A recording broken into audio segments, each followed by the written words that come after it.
মালটা দিয়েও যে এত মজাদার কেক বানানো যায় তা হয়তো আগে জানা ছিল না, তাই আজকে দেরি না করে বানিয়ে ফেললাম মালটা কেক। তো চলুন আপনাদেরকে রেসিপিটা শেয়ার করি।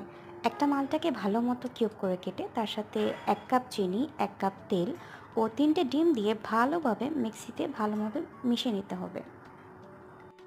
আপনারা যদি আরও পরিমাণে বড় বানাতে চান কেক, তবে আপনারা 3টার বদলে 6টা কেক দিতে পারেন। অ্যান্ড চিনির পরিমাণও সেভাবে ডাবল হয়ে যাবে, তেলের পরিমাণও ডাবল হয়ে যাবে। এভাবে তো আমি ভালো মতো মিক্স করার পর যতক্ষণ না পর্যন্ত একটা কনসিস্টেন্সি এসে পড়বে আমার ব্যাটারের, ততক্ষণ পর্যন্ত আমি এটাকে ভালোভাবে মিক্স করে নেব। আমার প্রায় 5-6 মিনিটের মতো এটাকে মিক্স করতে লেগেছে। তো আমি 5-6 মিনিটের জন্য সুন্দরভাবে এটাকে মিক্স করে আমার কনসিস্টেন্সি যখন ঠিক ভিডিওর মতো আমি যেভাবে দেখিয়েছি সেই পর্যায়ে চলে গিয়েছে, তখন আমি এটাকে সাইড করে আলাদা রেখে দিয়েছিলাম।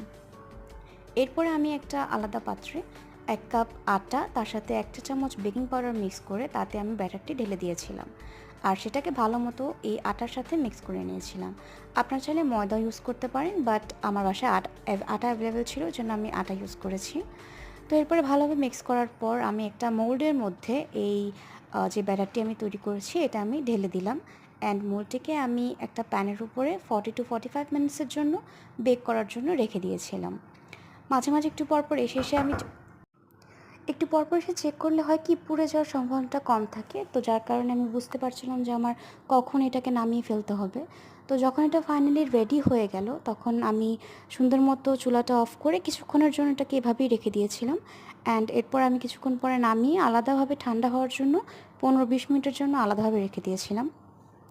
এরপর ঠান্ডা হওয়ার পরে আমি চারপাশ থেকে ছুরির সাহায্যে আমি চারপাশ থেকে ছাড়িয়ে আমি এটাকে একটা প্লেটে ট্রান্সফার করে নিলাম।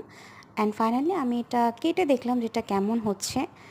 আর কাটার পরে আমি দেখতে পেলাম যে এটা খুবই সফট ছিল আর খেতেও দারুণ মজা ছিল।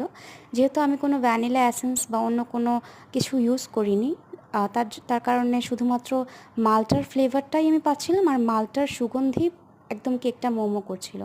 অনেক মজা ছিল। আপনারা চাইলে ট্রাই করে দেখতে পারেন। Thank you.